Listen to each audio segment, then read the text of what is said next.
to episode 2 of the Cinepals. Yes, we're back. And this week we are going to be talking about the film The Hobbit, The Desolation of Smaug.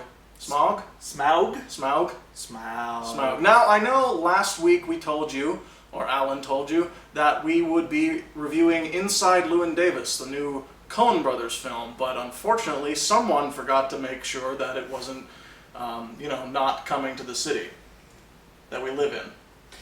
I thought it would be here. I thought we could see it. That is not the case. It's still in limited release, and we are not one of the limited places. But don't fret. Hopefully this is the only time this will ever happen. I mean, give us a break. It was our pilot episode. This is episode 2. A lot of things happen between those 2 episodes in TV land and in web series. Oftentimes things are changed, tweaks, tune-ups, casting changes. For example, my new co-host and my co-host for the rest of the entire web series will be a plant. What? Glad you could make it. Now, what usually happens here is that me and the plant will be reviewing a movie that we just saw. In this case, the movie was The Hobbit, The Desolation of Smaug. I will talk about the plot, the plant will talk about the plot, and we will give our general thoughts. We will then venture into some spoiler territory, and after that we will go into our general wrap-up, our rating, if you will. I pretty much like to say that I just give you a recommendation on see it or miss it. The plant won't say anything. It's a plant. Anyway, so without further ado, the Cinepals present the review of The Hobbit, The Desolation of Smaug.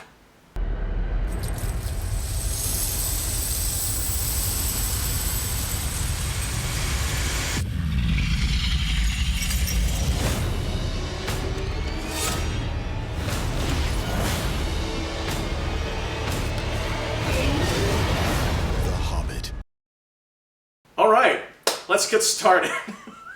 I can laugh now.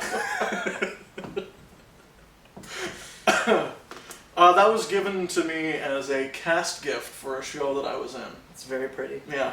Is it real? It is real. It's actually a real plant, but it was sprayed with some gold thing. Oh, gross. Yeah, it is. Well, see a plant. Yeah, it'll be back. If I fuck up again. Yeah. So, The Hobbit, The Desolation of Smaug. Can we go through the general plot outline? Yeah, so, I mean, this is the second part of the Hobbit trilogy that Peter Jackson is doing. The prequel, of course, to the Lord of the Rings trilogy that he is famous for. The first film being the Hobbit, An Unexpected Journey. So this is the second part. It's got a lot of new elements, a lot of continuation of the story. Of course, it's not the culmination and conclusion of the story, because that will be happening in part 3, There and Back Again. Basically, Bilbo et al. Are on a journey to... What do we mean by et al? 13 hobbits all of and the Gandalf? dwarves. All of the dwarves. 13 dwarves, Yes, sorry, I said hobbits. Yes. Dwarves, maybe 2 of which actually have character development. Maybe 3 in this one. Three. Yeah, there's 3. Everything else serves as fodder for the barrel ride. Yeah, exactly. Which we'll get to. But yeah, so they're trying to get to the Lonely Mountain, where the evil dragon Smaug is sleeping and is basically guarding this big treasure trove of gold and the Arkenstone, the MacGuffin that the Thorin Oakenshield, the kind of leader of the dwarves, is searching for.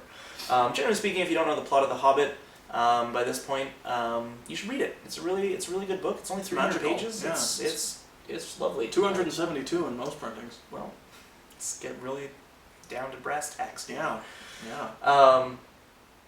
So we the titular Desolation of Smaug is the kind of just the ruin that he has caused, and that's where the kind of climax of the film takes place.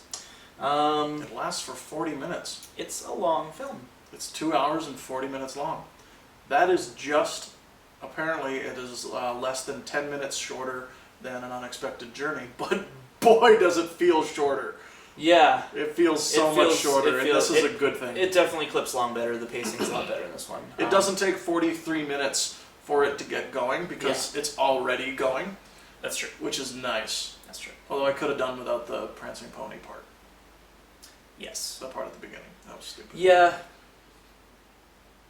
You know what I mean. I Did do. you see Peter Jackson? No. Yeah, he was there. He Cameo in there? bite the carrot. Okay. Exact yeah. same guy. There you go. Yeah, only he's much, much thinner. Yeah. And it looks like this last trip to Middle Earth, this Hobbit trilogy, is like sapping his entire life and jolliness. Yeah. And I think it was his weight that made him make good movies. Yeah. Because after King Kong, Yeah. it's just well, garbage. I don't know if I'd call King Kong a good movie. I But would.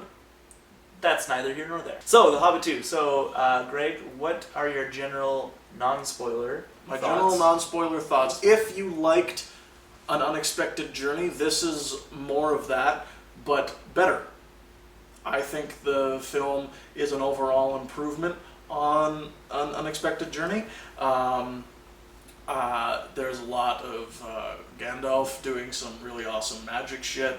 There's a lot of dwarves playing around. There's some really, really well executed action.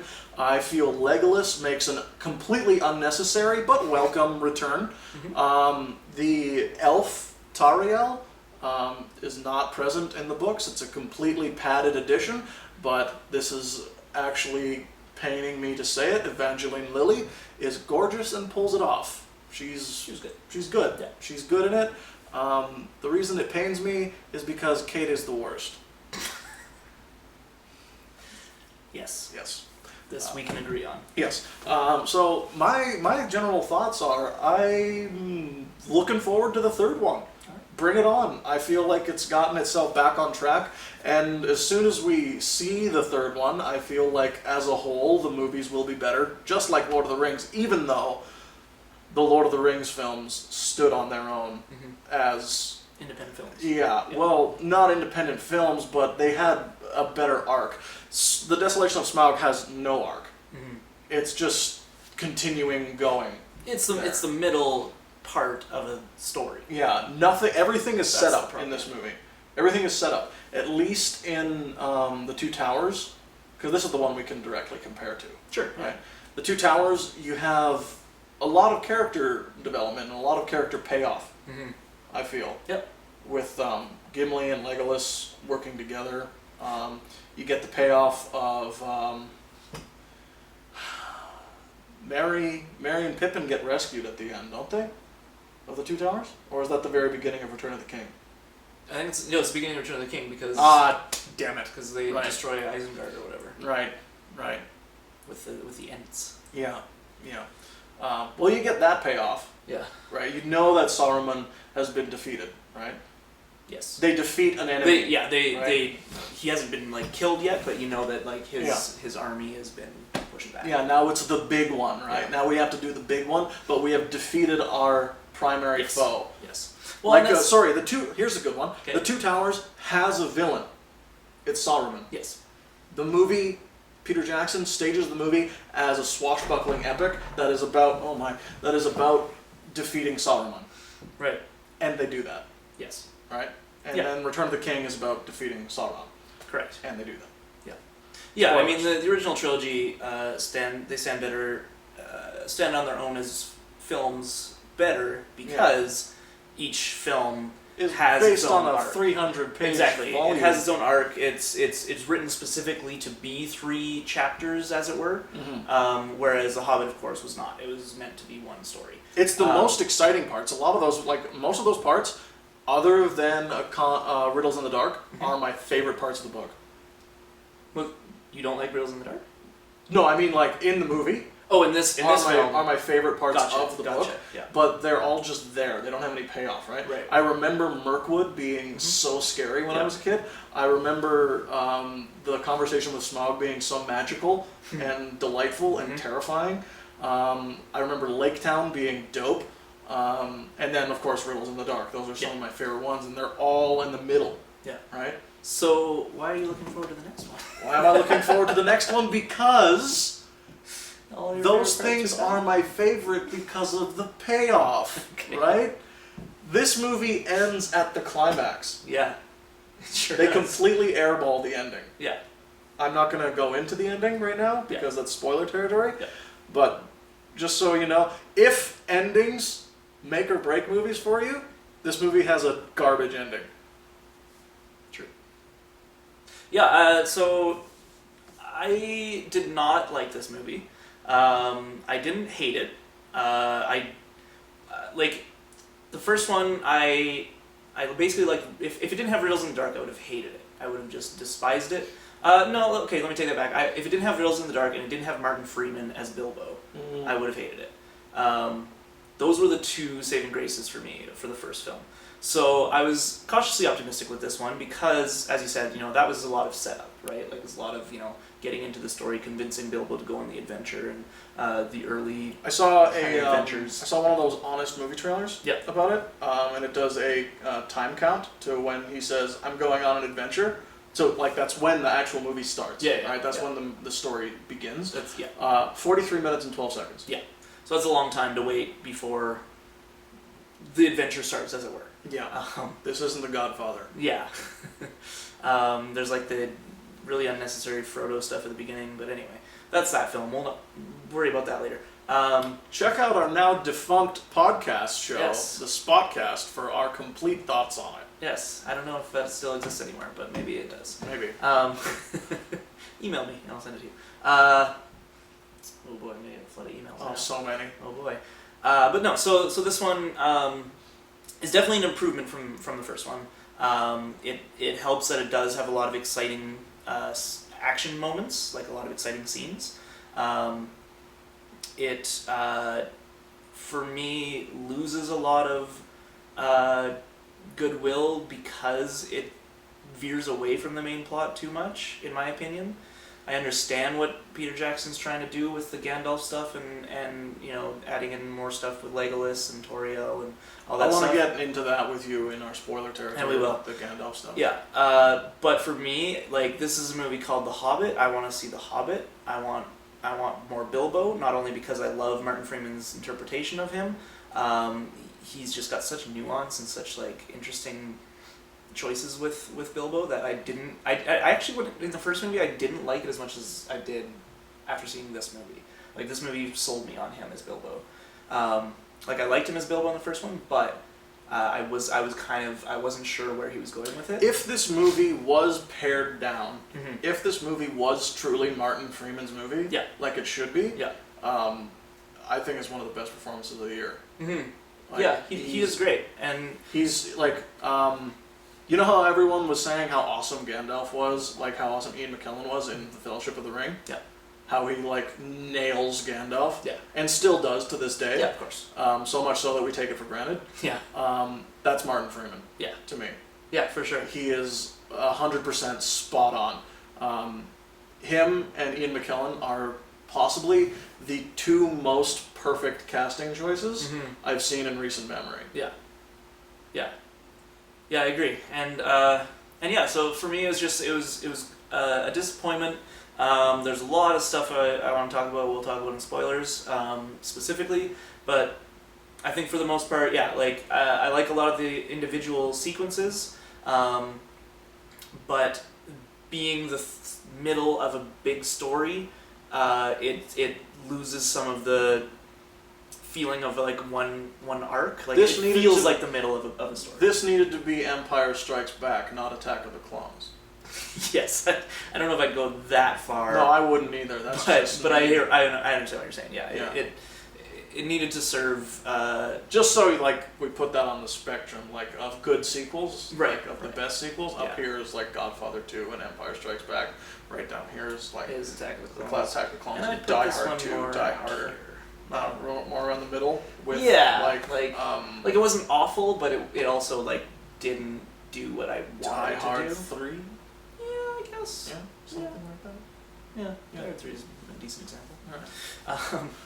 But yeah, I don't know. I think that if here's how I honestly feel about this trilogy. I don't think, because splitting it into 3 movies, I understand not only it's a money thing, but I understand that Peter Jackson did want to tell a lot of, like, he's a big fan of the book, you can tell that, and he Also, the studio bought the rights to those appendixes, damn it. oh right, so we're gonna use them.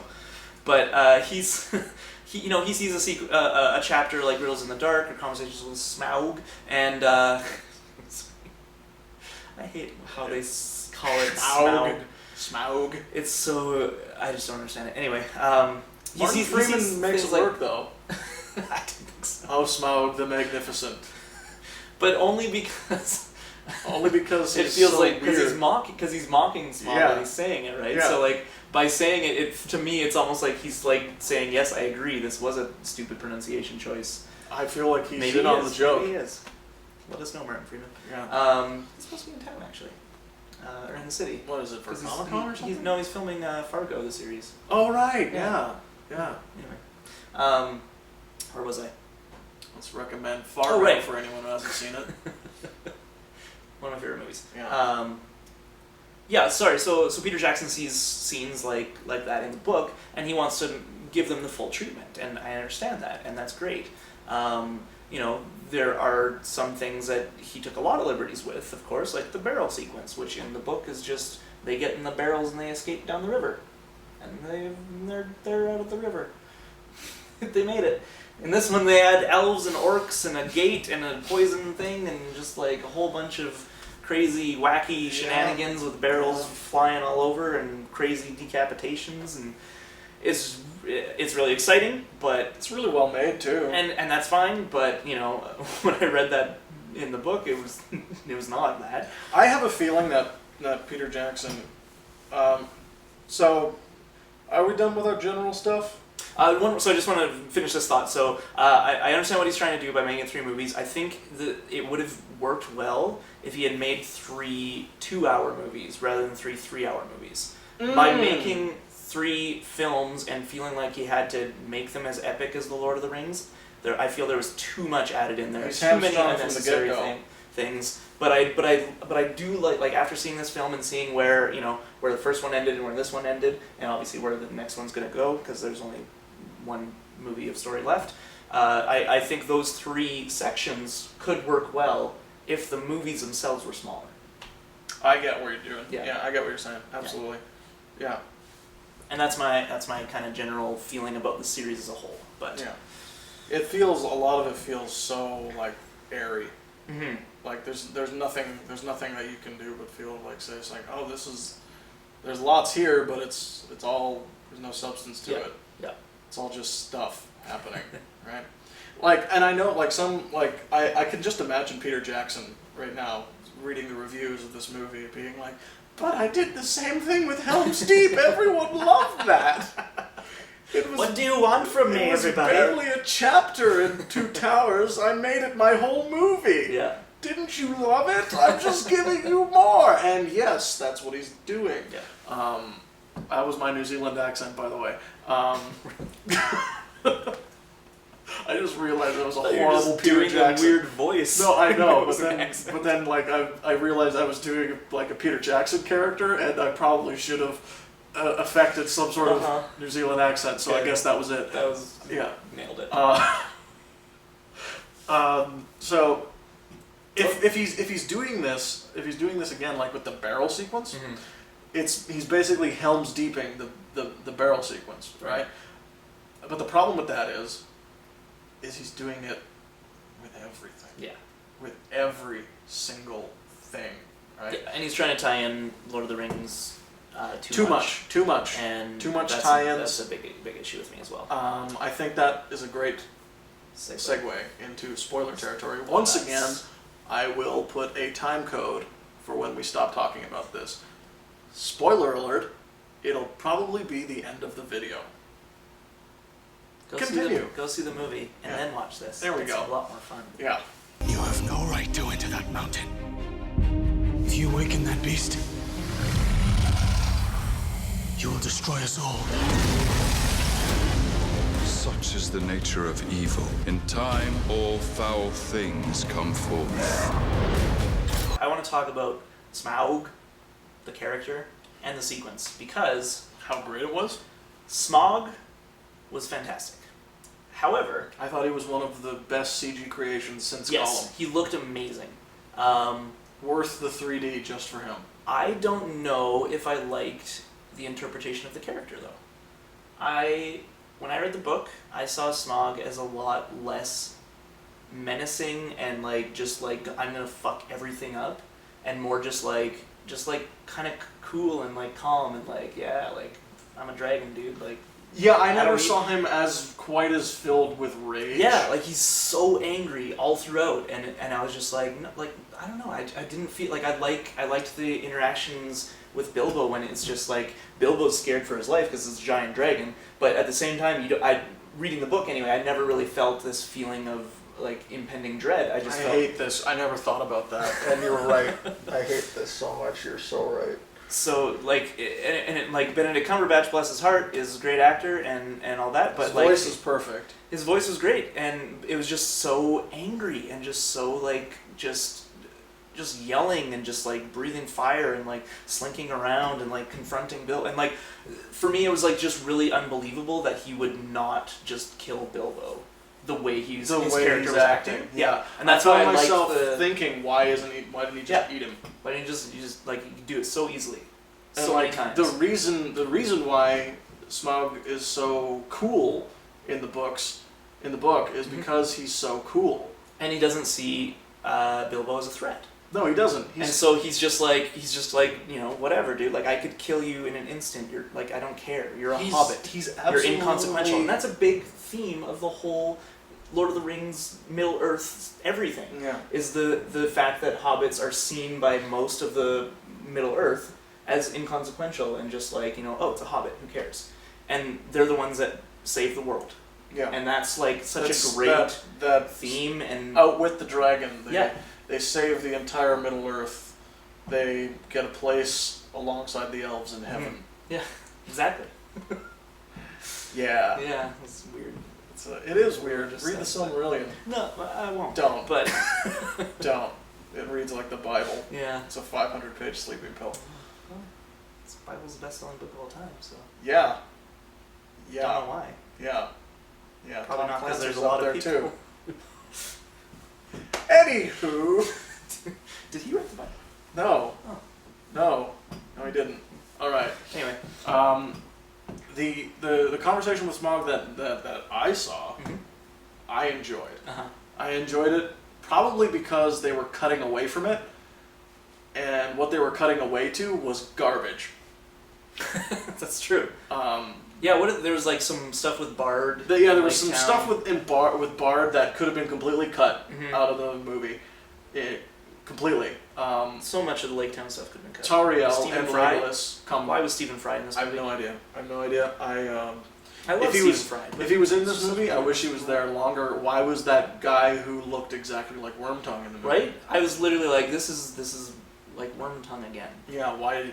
The master guy is skeevy enough. We don't need that dude. Unibrow. Let's call him Unibrow. Great. I like that. We don't need Unibrow. No. We don't need him. Nobody needs Unibrow. Ever. Just pluck him out of there. Yeah, cut him out of there. So whenever it would jump cut away to those things, I was like, God damn it, get back to the dragon. Yeah. This is what I paid money to see. And got a courtesy ticket, by the way. Yeah. The movie Our effed up. theater was messed up. Yeah. Dialogue was weird, and yeah, we had to change theaters because they couldn't fix it. Anyway. Try your luck at West Hills. Maybe it'll happen again.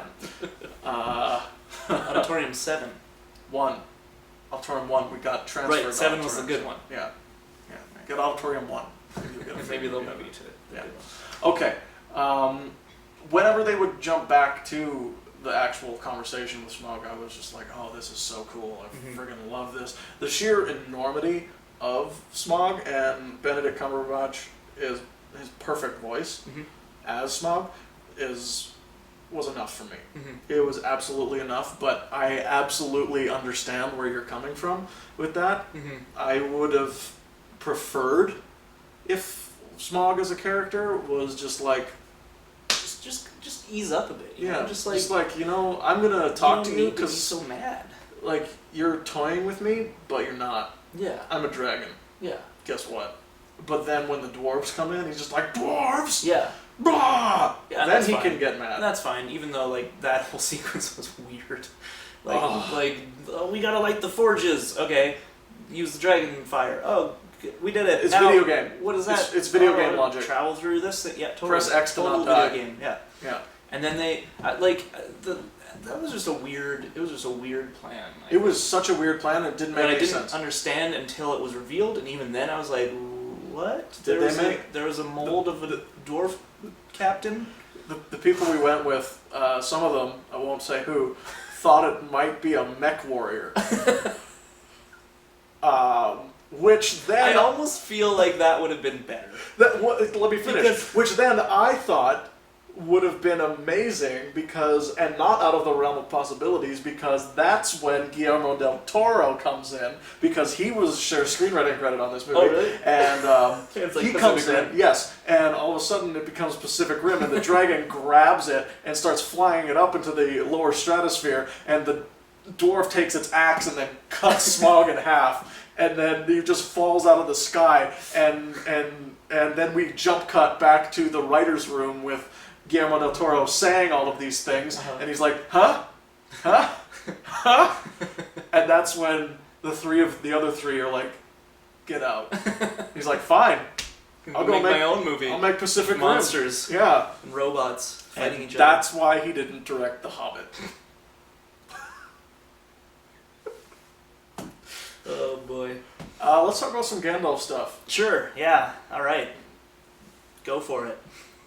Convince me that this was worth putting in this movie. I'm not going to convince you. It's either you liked it or you didn't. Yeah, that's fair. But give me some arguments. I really enjoyed it because it is from the books.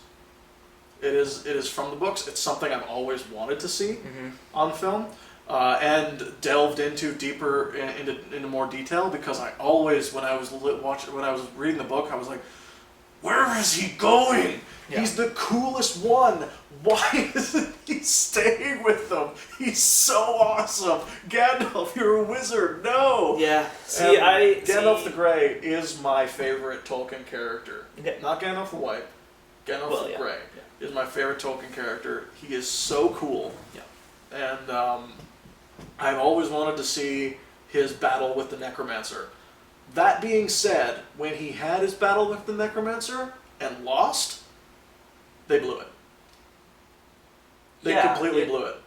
I mean, I have two kind of issues with that. Sorry, can I just say sure. one more thing? Yeah. I liked everything about his stuff. I even liked the Radagast stuff. Okay. And him investigating the tombs of the Nine.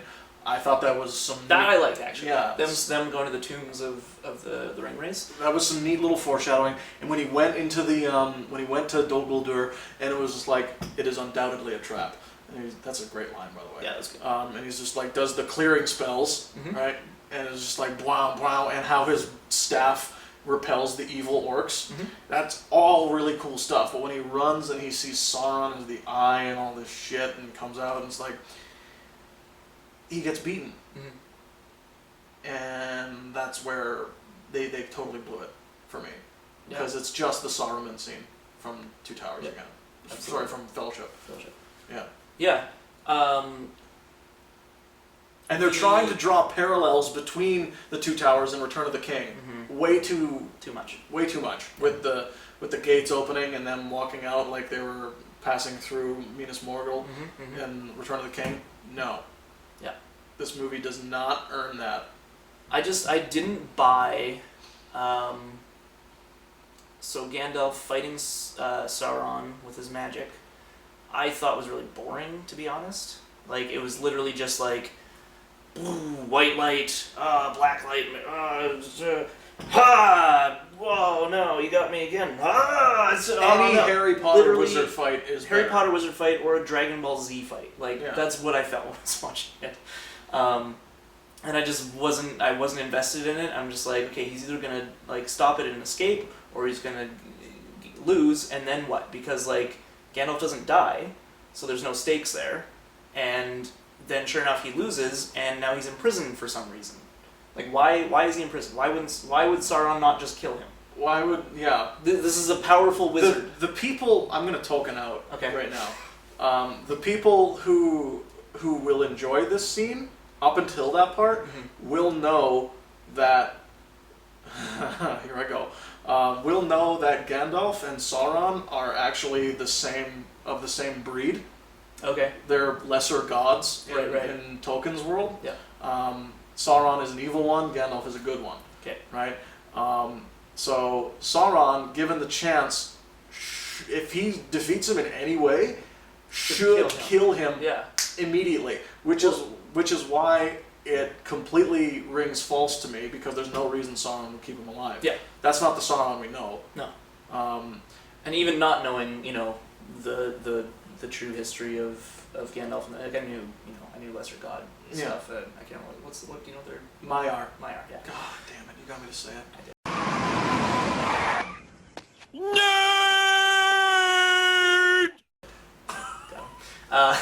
But yeah, like I knew that stuff, but even not knowing the like I didn't realize Sauron was one of those as well, or whatever.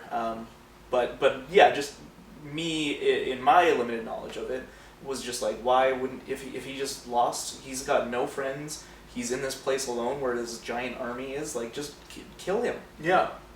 That's your best option right now. Like, why would you imprison him? And maybe that'll be revealed in There and Back Again. Maybe there'll be some thing they try to work in that explains it. I don't think it will be anything that I'll buy. It's not going to matter. But in the context of this film, it was a weak choice, and I didn't care for it. If the Eagles come and save him, I swear to God, that's where this trilogy becomes worse than Star Wars. Wouldn't it be prequels. amazing if he was saved by the music of the Eagles? Like Desperado just starts playing. Desperado. And Gandalf's like... And then his cage opens. And he's like... Oh, And why don't you come do... And then he walks out of it, and then all of a sudden there's the band just playing there, and it's driving Sauron, the necromancer, away. And he like explodes. And Gandalf just nods knowingly, just like, saved by the Eagles again. Absolutely. Absolutely. The biggest issue I had with the film is the attempt to shoehorn in a tie to Lord of the Rings too much. Like you want to even, go over some references? Yeah, like, well, I was gonna say even the Tombs of the Nine, I liked that, but it was because it was subtle. Mm-hmm. It was there was 9 of them or whatever. Like when he said that, I'm like, oh shit, those are the guys with the hoods. They're so cool. I like that you never saw them. Yeah. That showed remarkable restraint. Yep. I like that it didn't like have some weird like wink to like, oh, their swords are so strong they could pierce even mithril or some bullshit. I don't know. I can't think of a good example, but you know what I mean. Like because of a lot of the other things that happened in this movie, I wouldn't have been surprised if that happened. The most notable one, which I hated, was when Legolas, apropos of nothing, finds a little family album from Gimli's dad. I can't remember that dwarf's name. Gloin. Gloin? Gloin, yeah. Gloin? Finds Gloin's little family photo album, and he's just like, oh, who are these? And he's That's like, my oh, wife. That's my wife. And who's this dwarf? He's ugly. I hate him. And that's my boy Gimli. And then he like kind of looks at the dwarf knowingly, like I swear, like I was ready for him to wink, like it's that bad. Where it was just like, that's my boy Gimli. And he's like, or like he says something like, oh, I'll probably never see him again.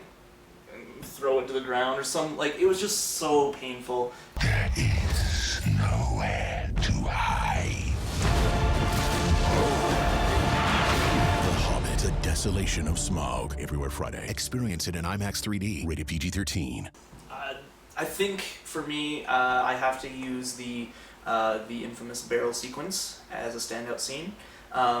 It basically really colors my thoughts on the film, where it's fun and exciting in the moment, but in retrospect was completely unnecessary. And maybe that's just my general one-sentence review for this entire trilogy. We'll see.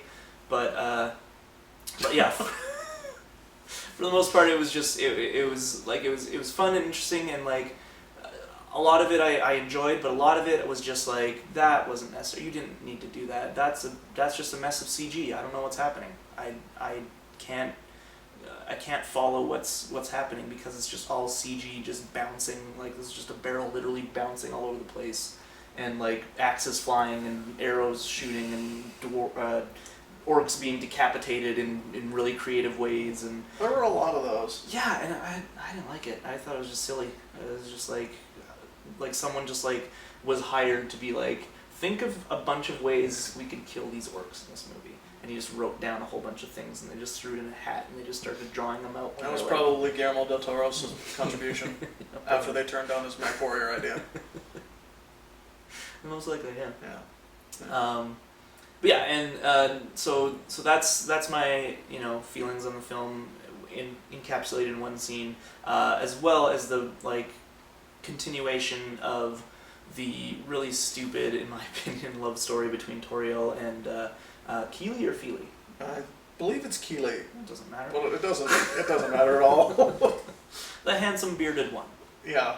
That's how I know them. The one with movie star good looks. Yeah, who doesn't look like a dwarf at all. Yeah. And is taller than a dwarf. Yeah. Because it would be weird if he wasn't. It was just such a weird little romance, and I didn't buy it at all. Could have been done worse. Absolutely. Yeah. Yeah. To its credit, it wasn't cringe-inducing for me. And to its credit, I think Evangeline Lilly sold it more than he did. Sorry, actor, I don't know who you are, because you're one of 13 dwarves in this movie. Go figure.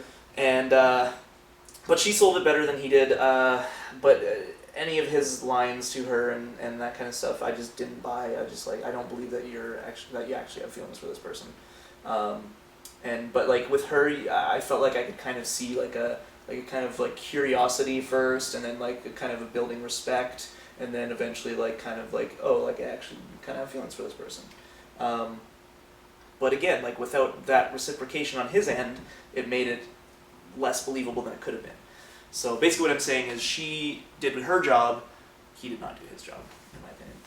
But that's also probably a lot of the screenwriter's fault. So. There you go. My standout scene was very, very short. Okay. And it almost wasn't a standout scene because there was something that was so ugly in it that I just was like, ah, ah. It was the scene. Oin? What? Oin?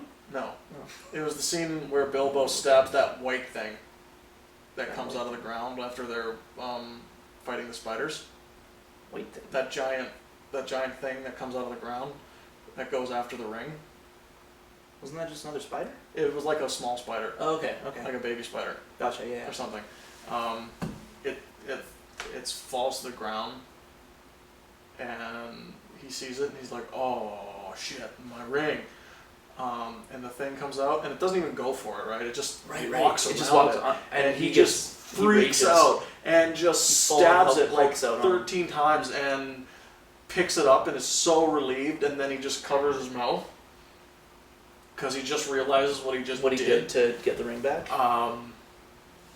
And he wants to get rid of it then and there, but he can't. Right? He puts it in his pocket. Yeah. Right. That is one of my favorite moments because of Martin Freeman's performance. Absolutely. Also, it's an example of a nod to the next trilogy that is done well. Yes. Possibly one of two. Yeah. But there's over a dozen, so it's too many. That's too many. Like if that and Smaug saying "precious" and Bilbo freaking out about it were the only two, would have been fine. Yeah, that's great because it's like, okay, corruption begins. Yes. That fast. Yeah, they actually like that was done well. The ring stuff in general. Yeah. Which is anytime good. Martin Freeman's on screen or anytime he's interacting with the ring, I think is really good. I thought the spiders talking was funny. Yeah. That was actually a bit of comedy that worked for me. Yeah, I enjoyed it. Okay, that was my standout scene. Yeah. I just want to just quickly build on that and how the fact that The Hobbit was written before The Lord of the Rings and before Tolkien, had this big overarching story. the ring was just a magic ring, right? In the very, very initial draft, like he revised it and that kind of thing once he decided what he wanted to do with it. But because of the nature of that, because now we're making the Hobbit films with the foresight of what the Lord of the Rings will be, that is nice that they can build in the idea of the ring slowly corrupting Bilbo and that idea of what the ring does to people and that kind of thing. That's really cool. Yeah. And I definitely enjoyed that aspect of this movie being made after Lord of the Rings. For me, that was literally the only piece of foreshadowing that you ever need in the Hobbit is the ring. Yeah. Because that's all, like, I want to go back to the book, right? Yeah. That's all there is in the book. Yeah. Right? You know what would have been cool? If they didn't even realize that the necromancer was Sauron. Mm-hmm. Because they don't. Yeah. They don't. Yeah. Gandalf just kicks his ass and sends him away, and no one is like, well, that was weird. What happened with the necromancer? Oh, I got him. I got him. No worries. Away. Have some pipe. Yeah. Truly. The tales and songs fall utterly short of your enormity, O Smaug, the stupendous.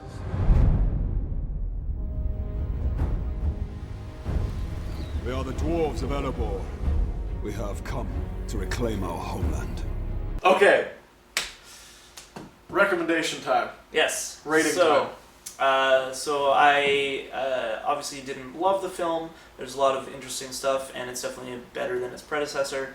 That being said, I'd still probably only rate this as 6.5 out of 10.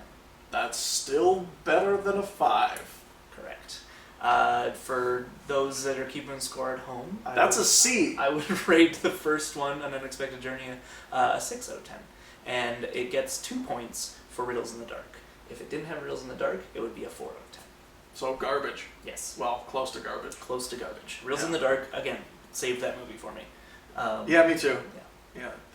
The two scenes that they have kept word for word are the best written scenes in the films. Mm-hmm. And it's Conversation with Smaug and Riddles in the Dark. Like I know your feelings on Conversation with Smaug, but you got to admit the writing is tight. Still great. Yeah. Like the writing's just still the tight. interpretation of Smaug saying those words that I had a problem with. But. Yeah.